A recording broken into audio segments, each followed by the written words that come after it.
关上，在整个开幕典礼及主体演讲环节，大会提供了英语跟普通话的即时传译服务。如果有需要，各位可以到会议厅外面的柜台借用耳机。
Ladies and gentlemen, please rise to welcome our officiating guests.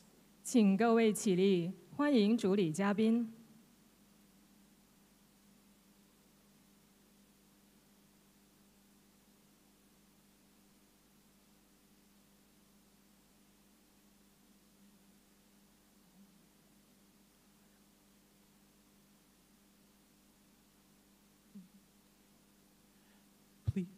Please remain standing as we will play our national anthem.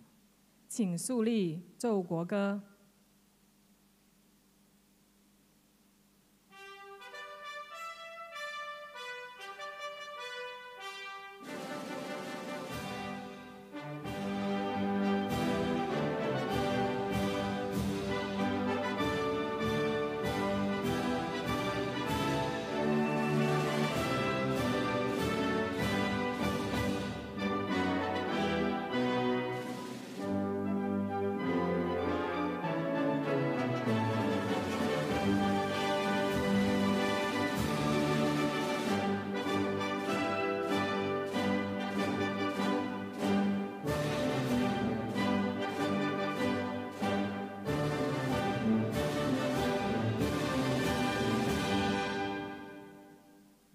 Please be seated. 大家请就坐。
This marvelous drum show was provided courtesy of the Hong Kong Tourism Board.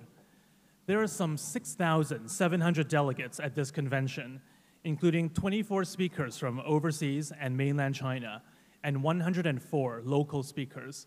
A very warm welcome to everyone. 刚才的几股表演实在精彩，非常感谢香港旅游发展局的悉心安排。参加这一次研讨大会的来宾大约有6700位。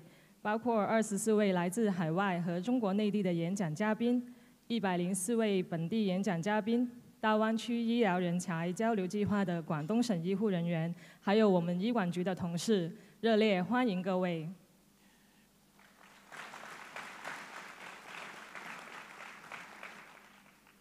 We should introduce ourselves as well. I am Alan Cheng, an associate consultant from United Christian Hospital. 现在让我介绍自己，我叫陈允妍，是马嘉烈医院的物理治疗师。Without further ado, may I now invite the officiating guests to take their seats on stage.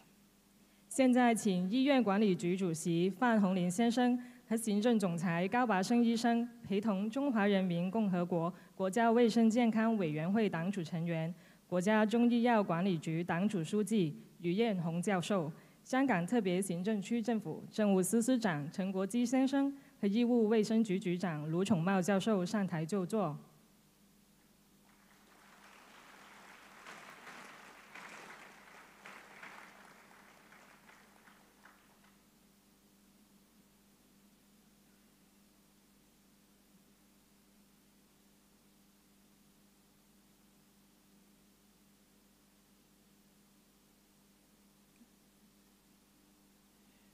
May I now call upon Mr. Henry Fan, Chairman of the Hospital Authority, to deliver the welcome address.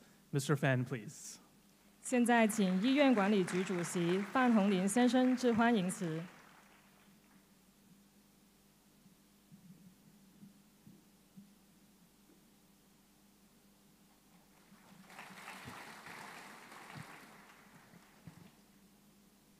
Professor Yu, leading party members group, National Health Commission of the People's Republic of China, and concurrently, Secretary, leading party members group, National Administration of Traditional Chinese Medicine. Chief Secretary Chen, Secretary Rowe, distinguished guests, colleagues, ladies and gentlemen, good morning. On behalf of the Hospital Authority, or HA, it is my great honor and pleasure to welcome all of you to join the HA Convention 2023. Over the years, the HA Convention has served as a much valued platform for gathering healthcare experts from around the world to share experience and exchange ideas on a diverse array of topics. This year, we are very pleased to again host the HA Convention to reconnect with our local counterparts, as well as those in the mainland and overseas. After an absence last year due to the fifth wave of the COVID-19 epidemic, the physical presence of so many delegates today bears solid proof that Hong Kong has fully resumed normality after 3 years of the epidemic. The battle against the COVID-19 was tough. The entire HA has been safeguarding the public healthcare system and the health of the people of Hong Kong with exemplary professionalism and dedication. Our colleagues have demonstrated great agility and profound devotion as they took care of both COVID-19 and other patients.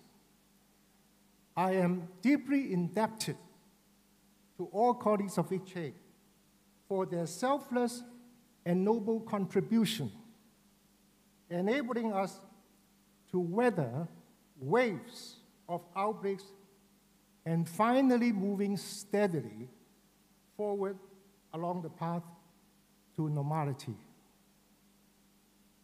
We are also deeply grateful to the Central People's Government, which showed much care towards the situation in Hong Kong, especially during the fifth wave of the epidemic last year. Their support in medical supplies, establishment of isolation and treatment facilities, deployment of manpower, including the mainland medical support team and mainland Chinese medicine experts, was immense. Not only did all these timely measures largely uplift our admission capacity, they also alleviated the pressure on the local healthcare system. The staunch support from the Hong Kong SAR government has always been HA's most reliable backup. Its strong commitment in sustaining the development of the local public healthcare system can be seen through the generous funding granted to HA. In the year 2023 to 24, the annual subvention for HA has reached 90.9 billion Hong Kong dollars, or 11.6 billion US dollars. We shall continue to exercise extra prudence and utilize the public resources to bolster the capacity and capability of hospital services. Whilst fighting against COVID-19, the HA has also continued its quest for a more sustainable healthcare model in Hong Kong. The essence of the issue is a widening imbalance arising from the escalating demand outstripping our service supply. The HA Board's Task Force on Sustainability has formulated various strategies to improve our capability and preparedness in meeting the challenges ahead amidst the growing and aging population. Various corresponding measures and initiatives are being implemented in stages. On the one hand, we continue to take forward the first and second 10-year hospital development plans and modernize existing healthcare facilities to enhance physical capacity. On the other hand, we are reorientating service models to promote ambulatory care services and expediting the use of smart care and advanced technologies to improve clinical efficiency and patient experience. We also strive to better manage the patient loads and specialist outpatient clinic waiting time issues through expanding public-private partnerships programs and developing the integrated model of specialist outpatient service. In the face of the ever-increasing service demand, a fundamental rethink of the emphasis of the healthcare system is needed. The HA welcomes the Health Bureau's policy direction in promoting primary health care as set out in the Primary Healthcare Blueprint. The related initiatives will improve the health of the public with community-based healthcare services, thereby alleviating the pressure of public healthcare system in Hong Kong. Healthcare is all about people, both the giver and the receiver. Building a stable and competent healthcare workforce is instrumental in achieving the vision of sustainability. To this end, we have spared no effort to attract and develop healthcare talents, whilst enhancing human resource management policies to retain staff. On top of prioritizing the recruitment of all suitable medical graduates from local universities, we have been reaching out for all opportunities to recruit more non-locally trained doctors through limited legislation and special legislation to strengthen the medical workforce. After participating in the recruitment events in the United Kingdom in April, we will continue to visit different countries and regions to promote the latest pathway and legislation arrangement to attract medical graduates and practitioners coming to Hong Kong and serving the HA on a long-term basis. Furthermore, Hong Kong has a very well-established training system for healthcare professionals. In this connection, we are contemplating a global talents scheme to recruit healthcare talents from all over the world for short-term employment of a year or two in the HA. These talents will be provided with advanced training at specialties of their choice to enrich their professional experience, whilst they can also assist in alleviating our acute manpower shortage, thereby achieving a win-win situation for both. In addition, a series of Greater Bay Area, or GBA, healthcare talents exchange programs have been implemented to enhance the experience sharing and learning between the healthcare professionals of the two places and establish a broader talent pool in GBA in the long run. The first batch of over 80 medical professionals have arrived and are integrating smoothly with the HA team. We are confident this exchange scheme will continue to expand. With utmost vigilance, we will set up efforts in building up the manpower in HA.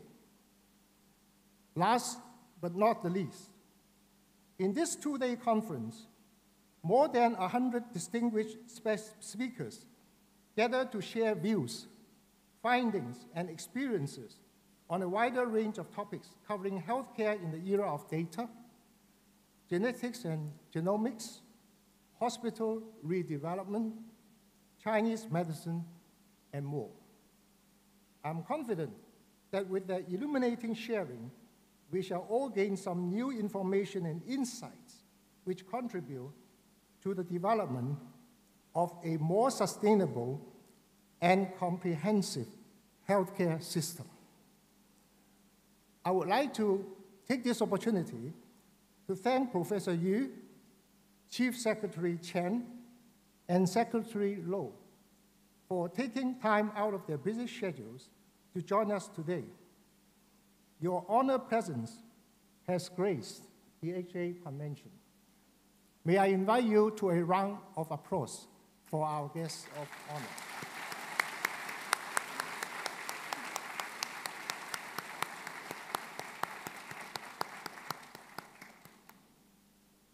Once again, my deepest thanks and appreciation to all speakers and participants for your support and attendance. I would also like to thank the members of the organizing committee, the scientific program committee, and convention secretariat for their hard work and preparation, making this year's HA convention a successful one. I wish you all a stimulating and productive conference and enlightening experience. Thank you very much.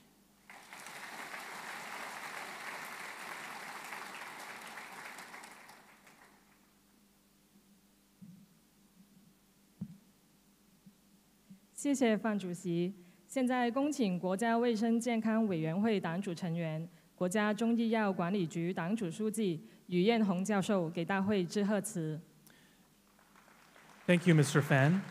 May I now call upon Professor Yu-Yan-Hong, member of Leading Party Members Group of National Health Commission, Secretary of Leading Party Members Group of National Administration of Traditional Chinese Medicine, to deliver her congratulatory message.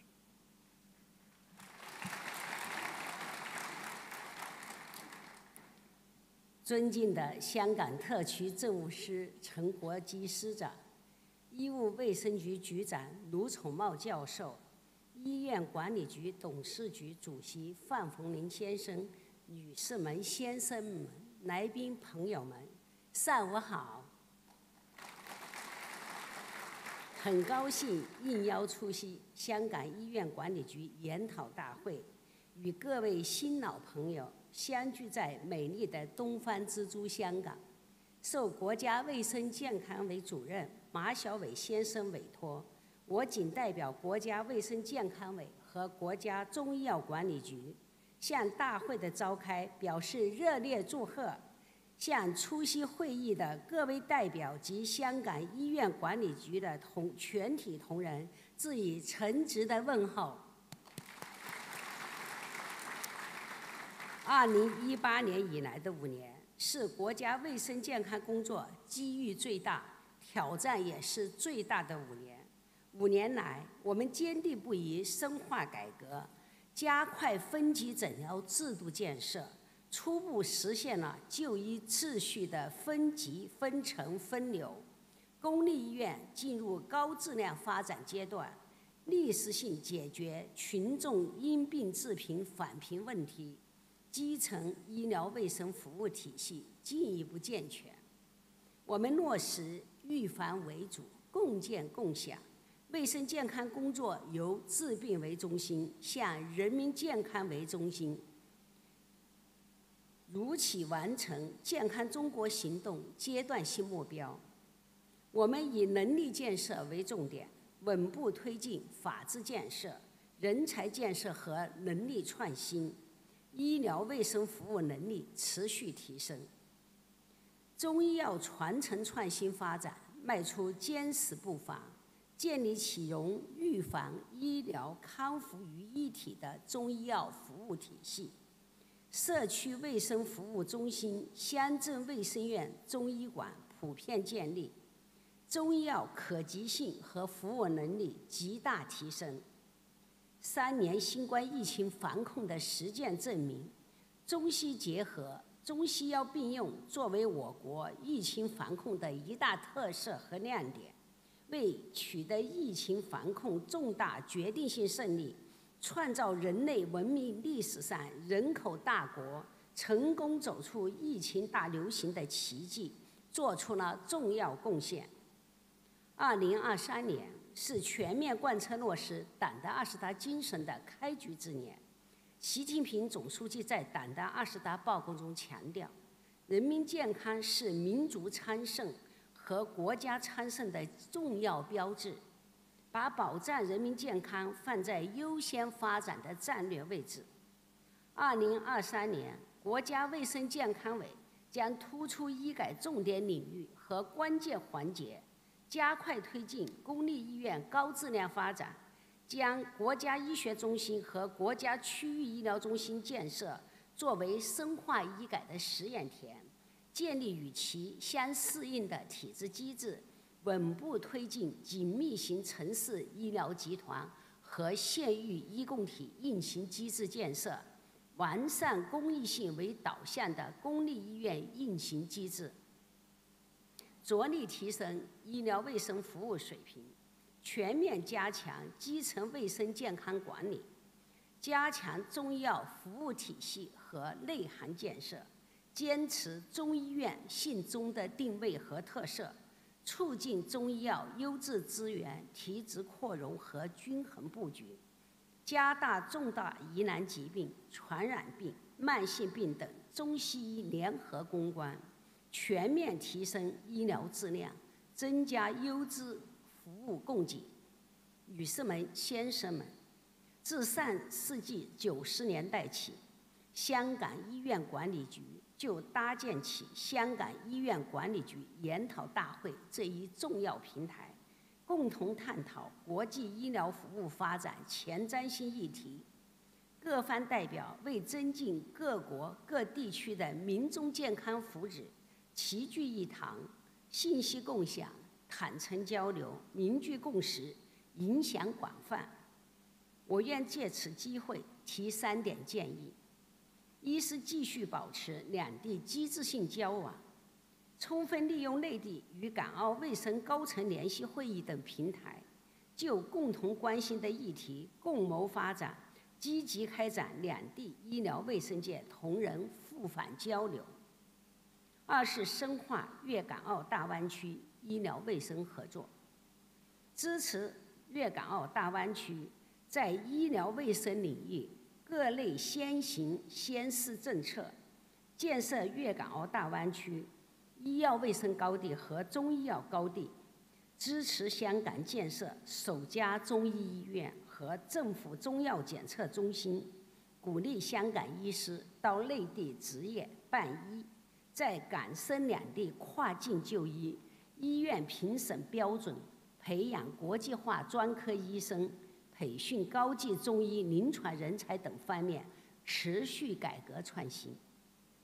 三是携手构建人类卫生健康共同体，支持香港充分发挥地缘、语言、资源等优势，积极同各国各地区开展卫生健康及传统医药交流合作，积极参与共建健康丝绸之路和全球卫生治理。朋友们，香港医院管理局大会是千里逢迎、高朋满座的年度盛会，也是香港向全球展示前沿科技和医政风采的重要平台。国家卫生健康委和国家中医药管理局将与香港医务界同仁戮力同行，砥砺前行，不断增进两地民众健康福祉。最后，预祝本次大会取得圆满成功，谢谢大家。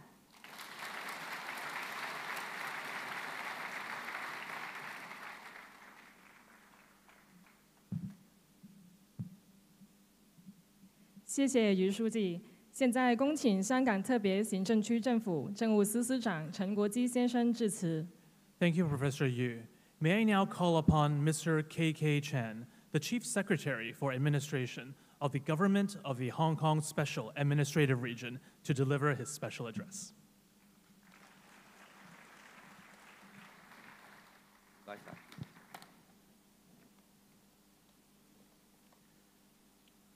Professor Yu Yanhong, Henry, Tony, distinguished guests, ladies and gentlemen, good morning. It gives me great pleasure to join you all at the Hospital Authority Convention 2023. I would first like to start by congratulating the HA on organizing this signature event for healthcare professionals and stakeholders, not just from Hong Kong, but also from mainland China and beyond. The HA is part and parcel of Hong Kong's healthcare system. Despite challenges posed by the SARS in 2003 and the COVID-19 pandemic in recent years, our healthcare system has remained resilient and efficient. To date, the HA shoulders about 90% of inpatient needs of society, providing a strong public healthcare safety net for citizens in Hong Kong. Over the years, the HA has been one of the most important partners of the Hong Kong SAR government in safeguarding public health, from planning and implementing healthcare policy initiatives to providing quality, comprehensive, and people-centered public healthcare services. The professionalism and dedication of all the HA staff members and of the healthcare sector at large in Hong Kong deserve our heartfelt recognition and appreciation. Like many other economies from around the world, Hong Kong is faced with challenges posed by an aging population, chronic and communicable disease, and healthcare manpower shortage. In particular, I believe no one will dispute the importance of sufficient healthcare manpower to the provision of quality medical services. To this end, the HA is making wide-ranging efforts. It has been proactively attracting non-locally trained healthcare professionals to practice in Hong Kong. A recent example is the visit by the HA delegation to London in April, where they have constructive discussions with over 500 medical students and practitioners participating in person and online about their career prospects in our city. At the same time, the HA is pressing ahead with various initiatives to nurture and retain talent. They include establishing the Hospital Authority Academy to strengthen professional training and development, improving career profession pathways for frontline doctors and nurses, enhancing staff welfare, and extending employment beyond the retirement age. The objective of all these measures, I'm pleased to note, is to strengthen the HA's valuable human capital in a supportive environment for healthcare professionals to pursue a fulfilling career in Hong Kong. The Hong Kong SAR government special effort to support the HA in driving the sustainable development of public healthcare services. A new funding arrangement of 3-year cycles has been implemented since the financial year 2018 to 2019, enabling the HA to plan ahead with a longer time frame. Timely adjustments are made to the recurring funding provided for the HA, having regard to factors like population growth, demographic changes, and medical needs of the community. In the current financial year, 2023 to 24, which falls within the second 3-year cycle of the funding arrangement, the HA is allocated 90.9 billion Hong Kong dollars in total for its continued provision of quality public healthcare services. Speaking of quality services, a people-oriented approach is at center stage. Under this approach, the HA has been improving patient experience through various initiatives. They include developing smart hospitals, strengthening hospital infrastructures through holistic 10-year hospital development plans, and promoting the use of telehealth services among suitable patients. Wider adoption of innovation and technology is integral to all these initiatives, as well as to the HA's plan to establish integrated neuroscience centers and cardiovascular diseases centers with a tiered hub-and-spoke referral network. These centers will provide integrated services for patients who require multidisciplinary professional support.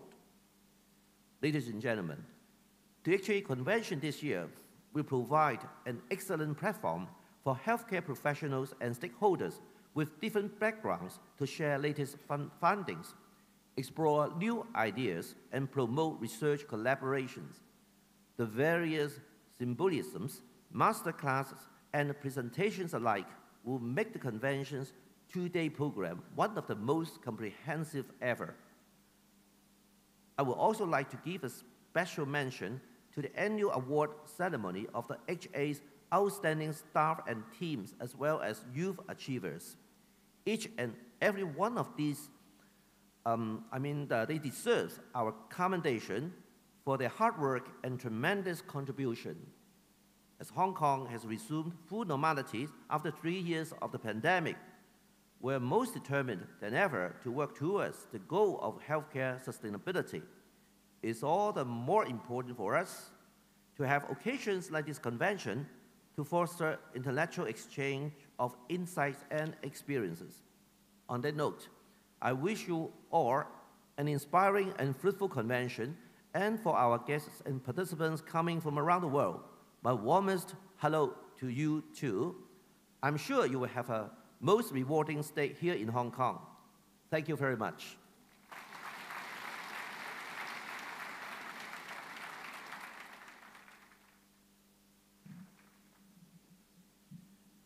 Thank you, Mr. Chen. The officiating party will now proceed to the floor. Thank you. 谢谢陈司长。现在请各位主礼嘉宾到台下就座，谢谢各位。因为政务司司长陈国基先生有其他公务，会先行离开，谢谢司长的宝贵时间，谢谢。As the Chief Secretary for Administration has a prior official engagement, he is leaving now. Thank you, Chief Secretary. 智慧医院是医院管理局最重要的发展策略之一，透过引入科技及智慧措施，提升医疗成效及改变服务模式，以推动公营医疗服务进一步的持续发展。以下这一段短片将为大家介绍一下智慧医院的发展及如何优化病人的就诊旅程。Smart Hospital is one of the most important development strategies of the Hospital Authority. We leverage technology and smart initiatives to enhance sustainability by changing service models towards the provision of smart care and improving clinical efficiency.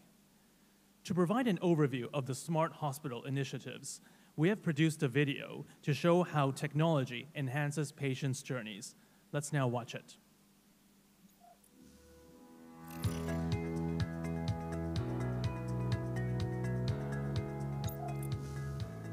科技發展帶領人類走向未來。發展智慧醫院係醫院管理局推動公營醫療服務進一步持續發展嘅重要策略之一。透過引入科技同智慧措施，讓公立醫院與時並進，令病人可以體驗更優質嘅醫療服務。齊備高效嘅配套，亦更便利醫護團隊工作，從而減輕佢哋嘅負擔。今日就等我哋同大家展開一趟智慧醫院新發展、新體驗嘅旅程。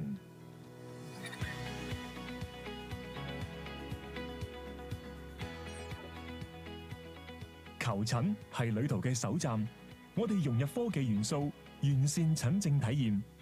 2019年，醫管局推出流動應用程式 HA Go， 病人利用手機就可以輕鬆預約門診睇醫生。如果病人嘅情況合適，亦可以透過 HA Go 嘅遙距醫療服務，安坐家中睇醫生。展望未來，我哋更希望可以安排身處其他地方嘅病人照顧者，利用視像形式陪伴家人睇醫生，方便佢哋了解病人嘅情況。其實而家睇醫生登記同俾錢都唔使排隊，全部可以透過 HA Go 搞掂。HA Go 會顯示費用詳情，市民透過流動繳費應用程式即可支付帳單，非常方便。查閱醫療記錄、藥物資訊，甚至係覆診期，都可以喺 HA Go 睇到。仲有各類提示功能添。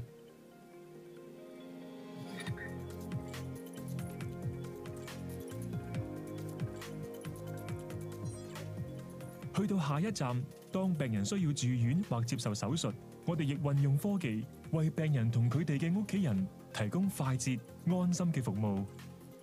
病人接受手術都會想了解手術嘅過程同環境。醫管局利用360度場景拍攝，將手術室嘅環境以視頻同線上會議形式喺手術前為病人進行簡報。手術進行期間，病人嘅家人好多時都想第一時間了解手術進度。醫管局會陸續推行智慧知親線上諮詢平台，身處海外嘅親屬一樣可以得知手術進度。我哋亦積極發展智慧手術室，引入5G 技術。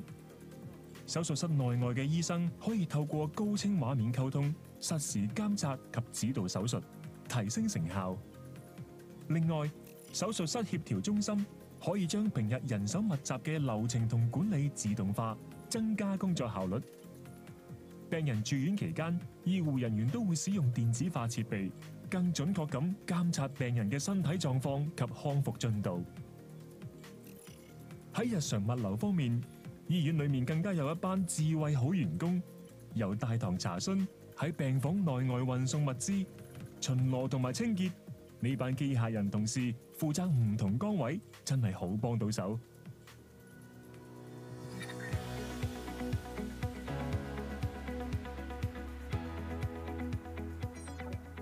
醫管局除咗為病人提供醫療服務，亦希望幫市民管理好自己嘅健康。市民可以透過 HA Go 內嘅健康管理程式、藥物及護理資訊等等，好好幫自己。智慧醫院嘅旅程唔單止係病人嘅康復之旅，亦係我哋醫管局每一日用智慧以科技守護民康嘅可持續發展旅程。沿途上集合咗醫管局所有同事嘅努力，眾志成城，達成各項發展計劃目標嘅成果。智慧醫院之旅嚟到呢度，並唔係就咁結束。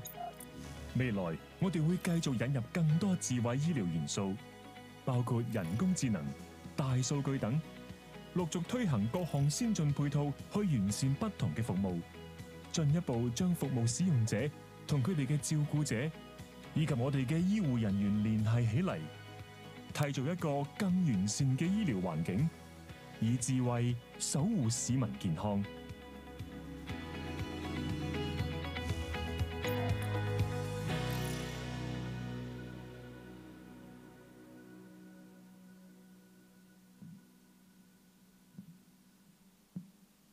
这一段短片稍後會上載到醫管局各大電子平台，包括醫管局的互聯網和內聯網，到時候大家就可以在網上重溫。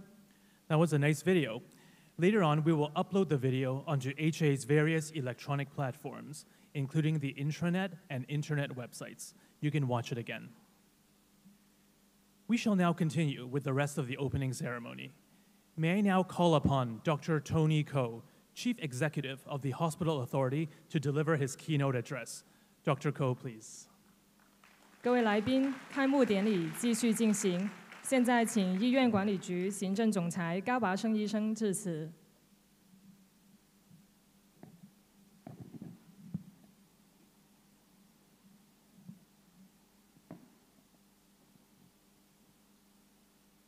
Professor Yu, Chief Secretary Mr. Chan, Secretary Professor Low, Mr. Fan, distinguished guests, ladies and gentlemen. It is indeed my great pleasure to welcome you all to the HA Convention this year. Over the past 3 years, we all know that globally it has been greatly affected by the COVID pandemic. And because of that reason, we have not been able to hold this kind of conference in the last 3 years. And actually, in 2 of the years, we have to cancel the HA Convention totally. That's why this morning, I feel particularly excited to see so many faces in this room. For those of you who are interested, you can come up to this stage and look at this scene, which is really amazing. We have the opportunities to meet many new faces and to meet many old friends as well. And I'm particularly interested to find out that for some of you, I have been having online meetings during the COVID with all the helps, all the discussions, but many a time we have the mask on. And it's interesting to know that how we really look like without the mask on. So, and for some friends, we haven't met for in the last 3 years. It's only interesting that almost all of them look like the same. So it may not be a bad thing to be staying away for the crowds. But anyway, it's been a very exciting morning. A few days ago, we are a bit worried that the convention will be affected by the rain because the weather forecast said they were going to rain very heavily in the coming few days. But I think the weather today shows us that we are going to have a very bright future. So this morning, I'm going to share with you some of the thoughts we have in the Hospital Authority. And I hope you will take this opportunity in the Hospital Authority Convention to meet the various experts and to enjoy the various sessions. We are truly excited today that we have over 120 distinguished speakers, both locally, overseas, from the mainland, and from different parts of the world. They are all very eminent speakers, and we cover a wide range of topics, from hospital management to clinical management to safety to building, Chinese medicine, integrated Chinese medicine, medical, legal, just to name a few. It's a very important occasion when we can meet people both within the conference room, and many a time the advantage of having a face-to-face conference is we can have many more discussions outside the conference rooms. And it's obviously, we all know that many a time, great inventions, great collaborations occurs outside the conference room during tea time, over a piece of napkins, or over dinner. So I hope you all enjoy the conference in the coming 2 days. The pandemic has once brought almost globally to a lockdown and to a standstill. And of course, in Hong Kong and HA, we are no exception. However, despite we are making a lot of efforts, putting our 100% attention to fight the COVID pandemic, we at the same time 100% aware we have to look after the other patients as well. And we have to think about the sustainability of the healthcare system. Under the leadership of the HA board, we have got a task force of sustainability led by our chairman, Mr. Fan. In the last 3 years, we spare no efforts while at the same time fighting the COVID epidemic. We also work towards different strategies and we implement different ways to ensure the sustainability of the service of HA. So in the coming 15 minutes or so, I will share with you what we have in mind in terms of sustainability, what we have done in the last few years, and what we have achieved. The sustainability of the hospital authority, of course, depends on our capability to meet the service demands with our service supplies. There are obviously many factors involved, some of which I show in the slide right in front of you. But among them, there are a few important ones, as both Professor Yu and also our Chief Secretary has mentioned. Human capital is very important. Hardware is very important. We have to have the new facilities and service models, as well as improving our efficiencies, amongst many other important areas we want to cover.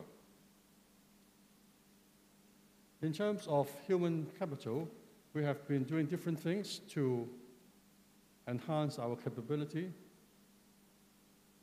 One of the things we mentioned by Secretary Chen is we are extending employment beyond retirement. I think nowadays it's getting more and more obvious that we need to have the expertise, experience of our senior colleagues who are able to help us a lot in the clinical care. Just then, when I was sitting there, I've been reflecting on the first time I attended this convention, and I just count myself. I have graduated from medical school more than 30 years now. And I recently noticed, not to my surprise, that many of my teachers, they are still seeing patients every day. They are treating patients, teaching students, doing research, giving lectures. So there's every reason we should engage this very important expertise to help in our public service.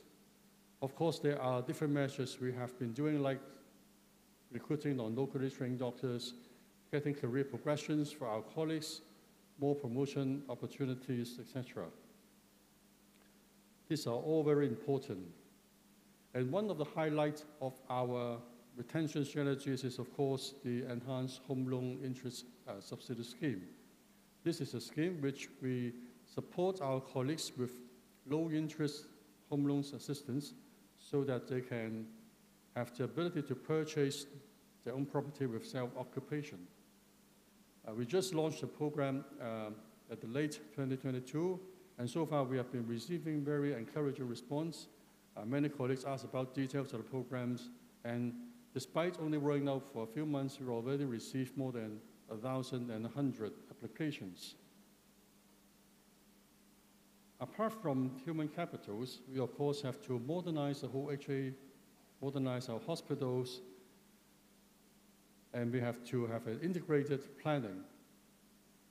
In planning our hospitals, we are thinking about various factors, including the population growth, the changes in demographics. The demographics now is obviously very different from that of 10 or even 5 years ago. Chronic disease are getting very common. When I met my friends and colleagues and my classmates, everybody is talking about the 3 highs, the 3 goals, and then each of us counting how many goals we have. And then for those who said, oh, I'm free, I don't have any of this, the answer is usually, have you checked it recently? Or you better check it again. And of course, the other things that will change our capacity will be the technology advancement. In the video just then, you have seen some of the technology we have been moving towards, and also, of course, in the end, our manpower availability. We are deeply grateful to the government for the strong commitment and support to us. In particular, the 2 hospital redevelopment plans, which amount to over 470 billion Hong Kong dollars, which amount to 60 billion US dollars. This is a huge amount of money. This slide shows you some of the photos of the projects we have in the pipeline. And I just want to remind you, this is only the first 10-year hospital redevelopment plan. And we have many more to come with the second 10-year plan and many more hospitals. And we are also beginning to see some of the projects are already completed, namely the Tuen Mun Hospital Operation Theatre block, the expansion of the Heaven of Hope Hospital. And for those of you who live in Kowloon or pass by Kowloon, I'm sure all of you will share with me the very stunning views when you pass along Waterloo Road to look at the new wings of the Kwong Wai hospitals. It is a very remarkable facilities, and with these new facilities, I'm sure both our colleagues and our patients, everybody who use facilities, will find it a very pleasant experience. We also know that by building hardware alone is not good enough. And doing more of the same is not going to be able to address the increasing demand that we are facing. So there are various initiatives, both directly from the government perspective, that we should be less reliant on inpatient care. We should be doing things more efficiently in a more smart way. We ride on the strong support from the government and the development of the district health centers. We are pushing at the same time not only our own efficiency, but also more medical social collaborations, many more other collaborations models, and stronger ties and engagement with our community partners. Apart from all this, we have been working with more technology. We are getting more data-driven care. We have already recently developed an electronic frailty index, where we are able to identify, in particular, elderly patients with chronic disease, they are particularly high risk, that they need more special cares. And also, for a very common disease, diabetes mellitus, we have developed with our big data in our system, a diabetes mellitus risk engine. So for each patient, we will be able to tell you a personalized care plan. What's your risk in 5, 10 years down the road that you will have chronic renal problems, you'll have vascular problems, your eyes will have problems, etc. All these help us to have a more personalized care for the patient. And to further enhance the healthcare service in general, as Secretary Chen has mentioned, the government has given us very strong support to develop various integrated centers, including neurovascular centers, cardiovascular disease centers, and also we are working closely to develop an uncommon disorders registry. This helps us to foster closer collaboration with the national network as well as the Hong Kong Genome Institute. And the poison control centers will also give us more capability to enhance our poison control and treatment. Another challenge to HA is, of course, the SOPC waiting time. With the increasing population in Hong Kong and the aging population and the increasing number of chronic illness, this makes managing the waiting time a very major challenge that we have to face.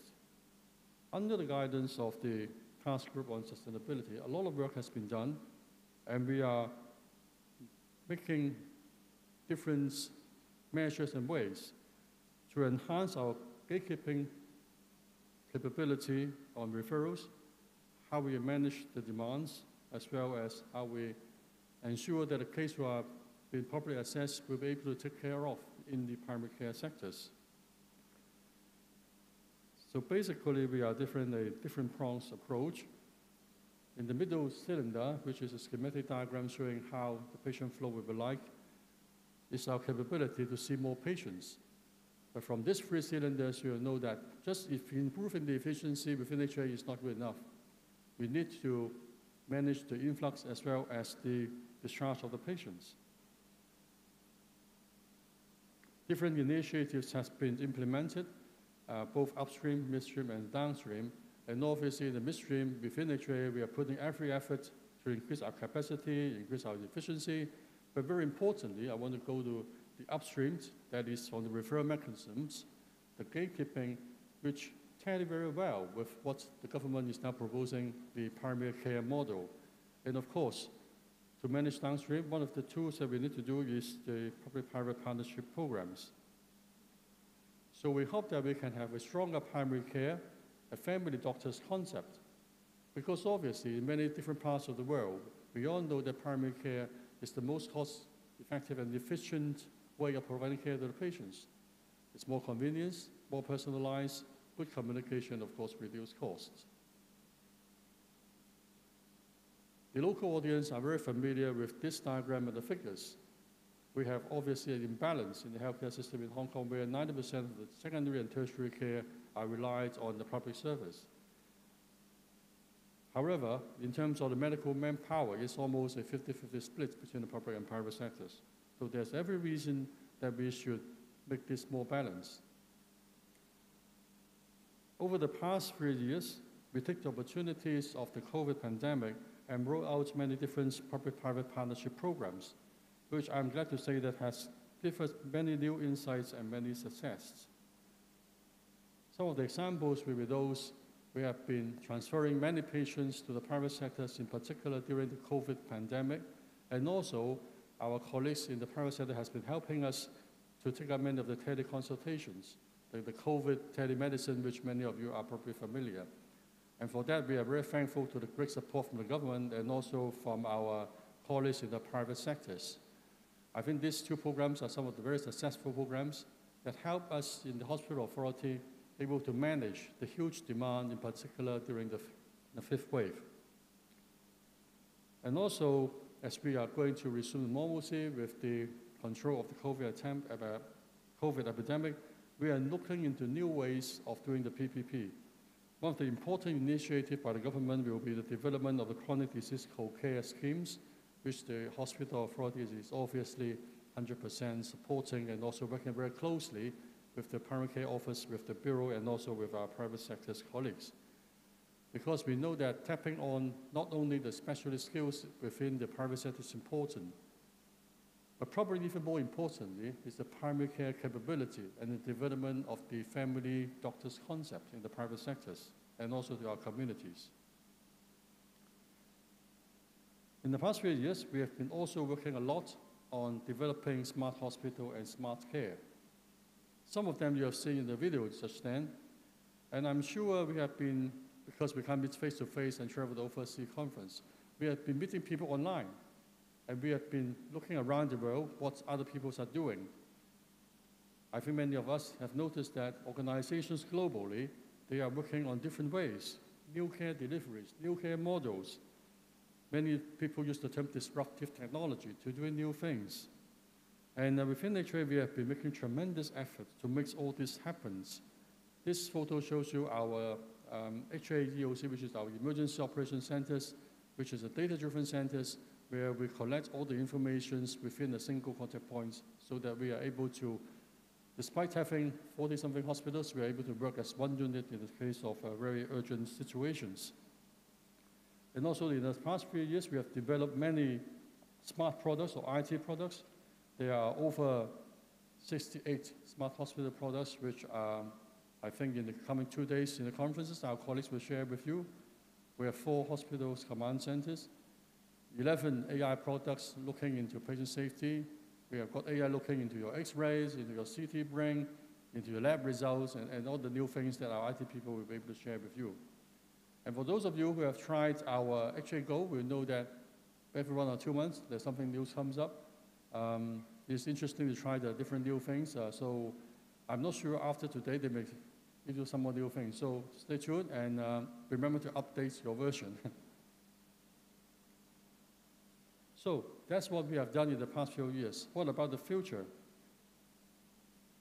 What we are going to do in the future? One of the important things will be adoption of technology.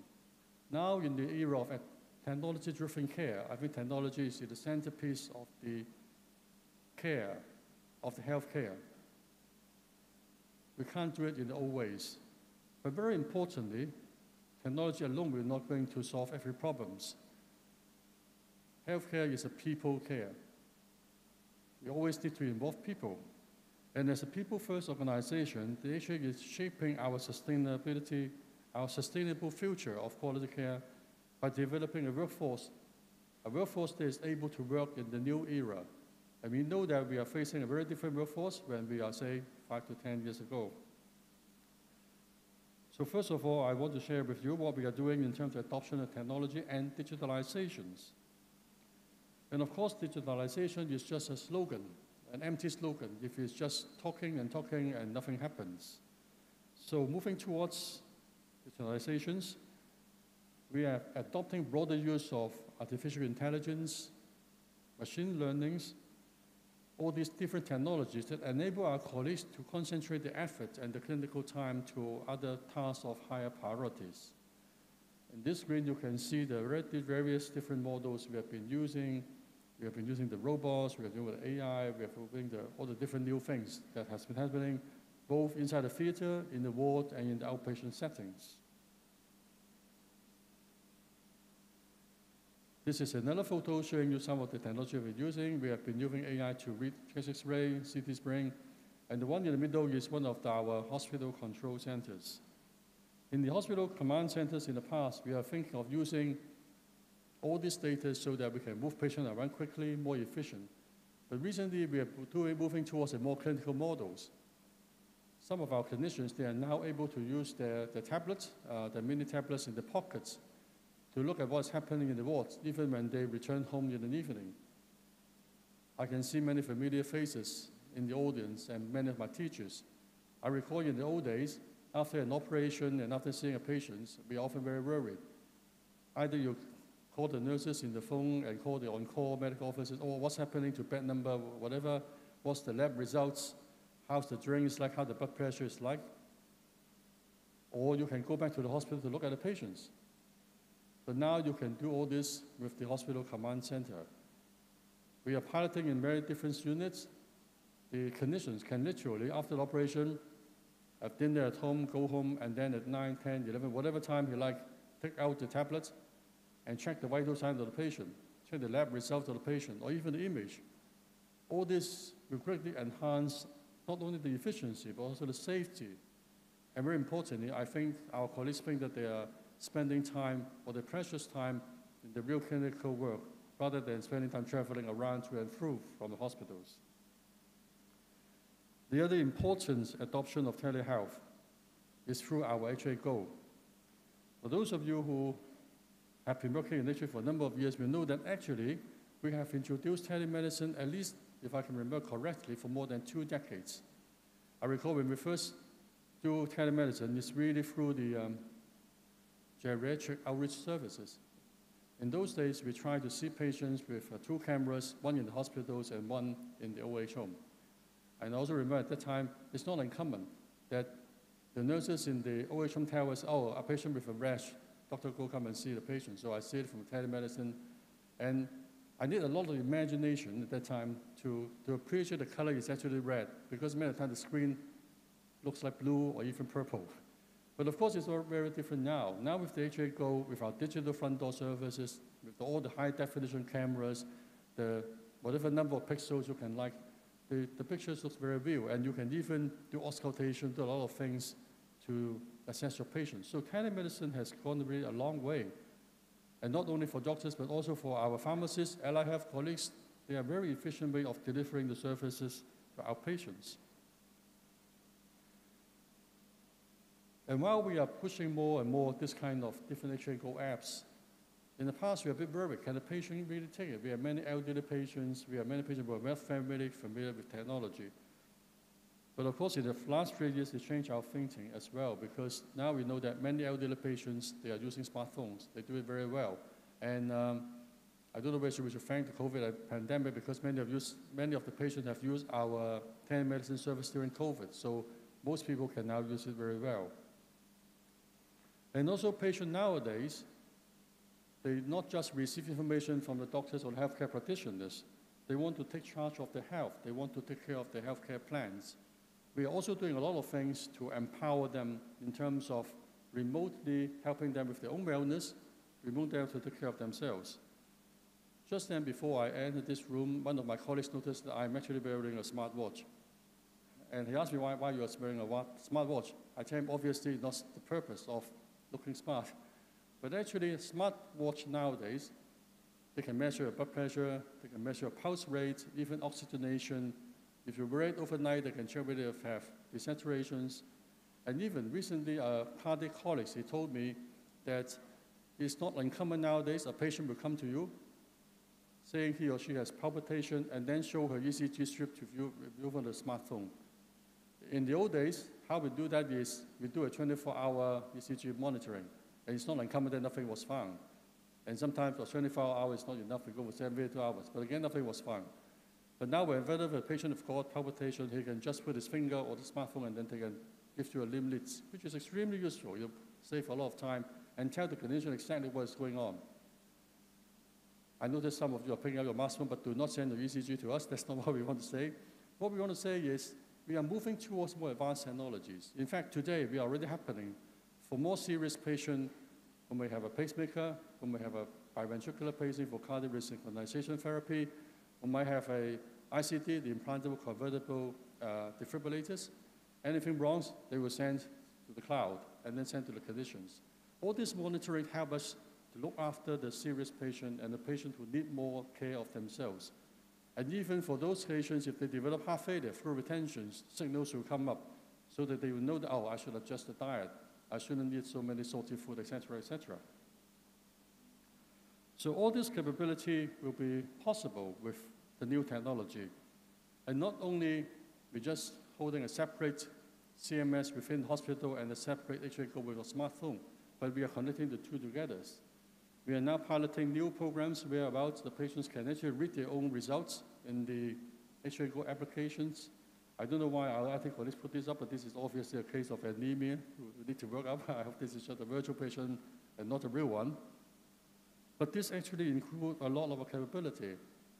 And just to share with you some of the something we have done now, I think the opportunity is boundless. You can have tele-visit, tele-consultation, tele-clinic, tele-training, tele-whatever you like.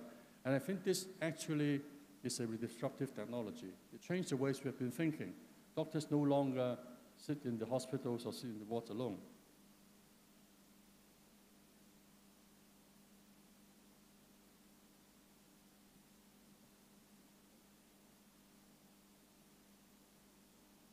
Okay. And the other thing is the digital workplace. So our digital technology not only helps patients, not only clinical patients, but also help our police doing their work. Looking at these photos, you'll notice that in the past, we do everything on paper, we do all the whiteboard, all the things, but now not only for ward administration, we are able to have more paperless, more automations, and also improve the productivity of our staff. In the old days, we always have to do all the measurements, all the charting. It's not only labor intensive, but also prone to errors. And also the timing is not correct. And we also always suspect, oh, whether this is a correct record or not. But now with the Internet of Things and all these technologies, the results you get from the machine will go directly to the CMS, and the doctors and nurses can see it right away. So it's actually much more easier. So we are now able to interconnect all this together, that the hospital is, of course, a very important part of our healthcare system, but it is more than that. The hospital is now interconnected with the whole environment, with the government and the e-health, with the public-private partnership, and with the cloud, with the AI lab, with our hospital authority innovation lab. And also we have been able to use these infrastructures to make use of the big data we have within HA. We make use of the patient monitoring program and the government year of agenda to connect with different parties and our different stakeholders and partners. For example, with Hong Kong Science and Technology Park, we are able to share the big data with them so that they can link us to the industry.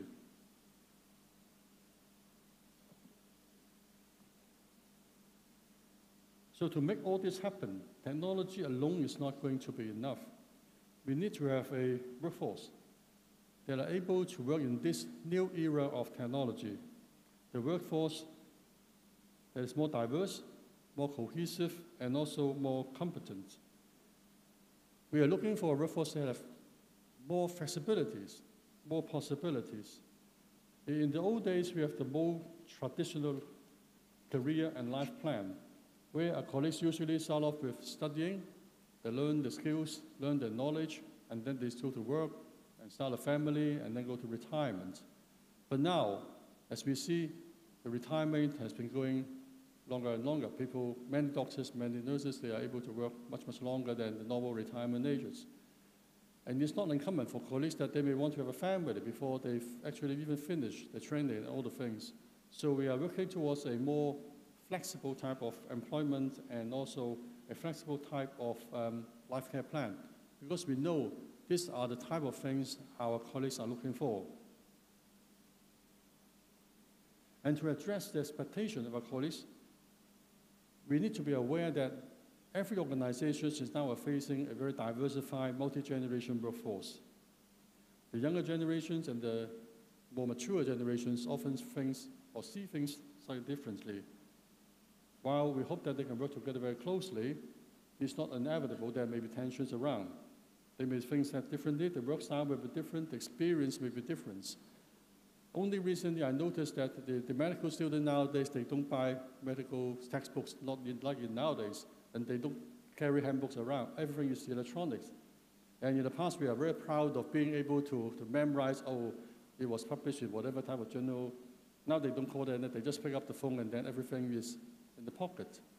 So how we gel all these different generations together is, in fact, an opportunity as well as a challenge.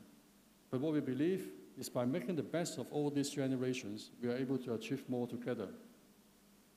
Having a workforce of almost 90,000 colleagues, we must be able to make things flexible and more possibilities so that with these people-oriented cultures, we are able to enhance the competency, the efficiency, and professionalism so that they can do what they want to do and deliver what's best for them.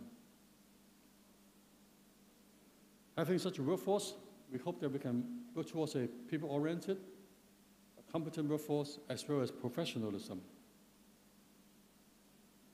With the full support of the government, the HA board, the HA Academy is established earlier this year, and this helped to provide a structured, comprehensive, and also innovation training to nurture a professional workforce. We target to offer training programs of a wide variety, and we also plan to uplift the credentialing of selective training programs through a qualifications framework so that to enhance the recognition of our colleagues, we will continue to collaborate with the local and overseas professionals, organizations, academics, government bodies, so that we are able to increase our training capacity and building more expertise in the long run. We know that nowadays, because of the very long professional life, people are looking for lifelong learning. And sometimes we ask ourselves, why people want to work in the public sectors? Why they work in HA? I think one important, very important reason is, I hope that they can find, and every day working in HA in the public service, they are learning new things. In more colloquial Cantonese, sing le every day, you know. Every day you are feeling yourself gaining value, more experience, more expertise. I think that's an important reason why they want to work in the public sectors, and that's what we as an organization want to provide to our staff. Apart from looking inward, we also look outwards.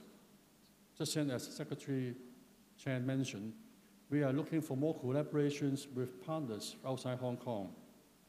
I think words are never enough to express our sincere gratitude towards the solid and substantial support from the Central People's Government, the National Health Commissions, our government, and the support from the GBA's areas, in particular during the fifth wave in the COVID-19 pandemic.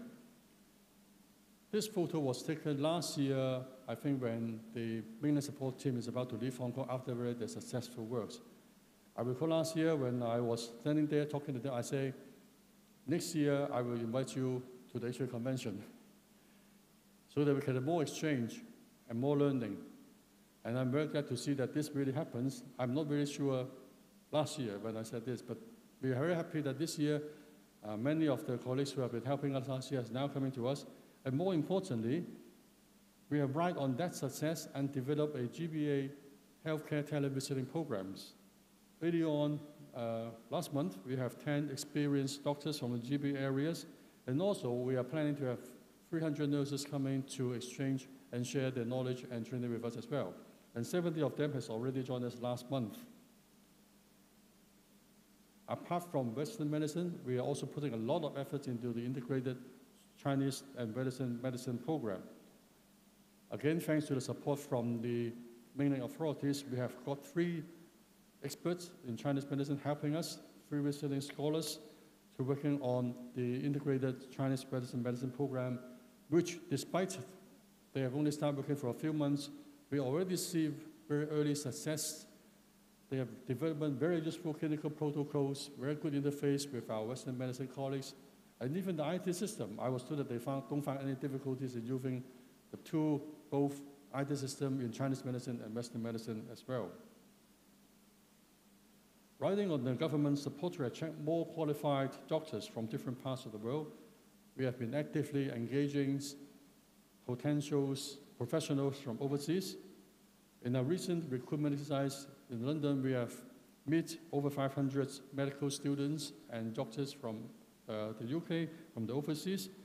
And so far, in the last few weeks, I know that our colleagues have set up a dedicated team to arrange specialty-based interview for them. I was told that they have already interviewed something like 20-something colleagues, and there are another 20-something coming in the coming few weeks. So I would say the results has been very encouraging, and we are hoping that we are able to attract more and more talents to come to Hong Kong and to share their talents so that we can achieve what we had in the title, a convergence of talents. So moving into the new era, whilst we prepare ourselves and rapidly going back to normalcy, I think we should aspire for something beyond that in healthcare services. As our Secretary of Health mentioned, Fukchang is not good enough. We should aim at Qiuchang, doing better than what we have done before. Otherwise, we will be losing 3 valuable years if we just do what we have done 3 years ago. So, in maintenance and sustainability, we are working towards more and more innovation, more and more service enhancements, and very importantly, sustainability. All these works are not just head office work or hospital managed work alone. We would like our younger generations in particular, they should have a further sense of importance and add a further meaning and purpose to the work. We hope to foster a culture of innovation, facilitating by more decentralization to the hospitals, greater flexibilities, increase our efficiency and streamlining our process. With the guidance of our chairman and the HA board, we are also strengthening the engagement of the hospital governing committees so that our HGC's chairmen and members, they are providing the expertise and knowledge to help us to enhance patient-centric and hospital-specific service. We are deeply grateful to the unwavering support we receive from the government, the strong leadership of the HA board, and the unfailing support from our key stakeholders and partners, many of whom are here today, and of course the dedicated efforts and hard work of our colleagues throughout the years. Facing the challenge ahead, we are eagerly looking forward towards a new workforce with collaborative energy from our colleagues and our partners from various sectors to propel us to new heights in pursuit of our mission of providing a sustainable healthcare service to help people to live a healthier and happier life. Thank you very much.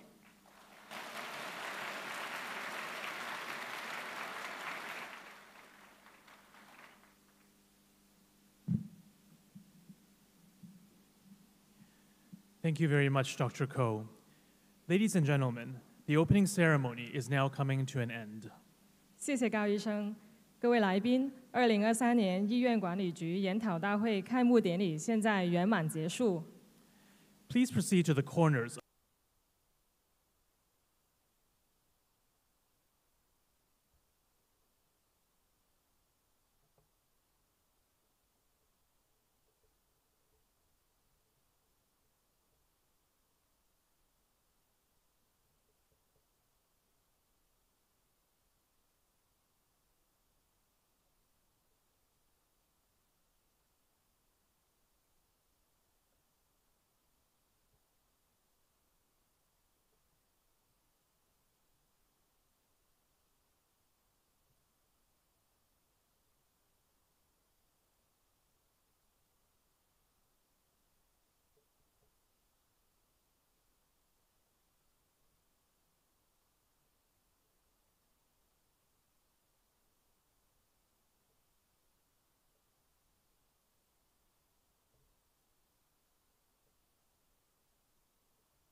試麥23，試麥23。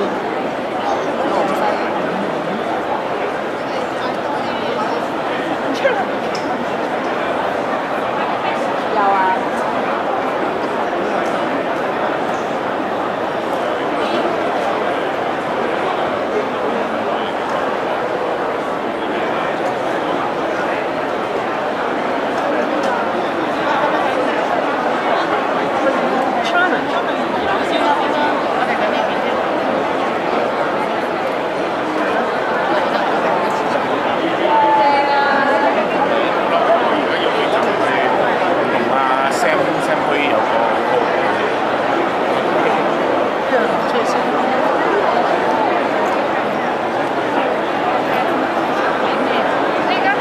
我而家睇個故事。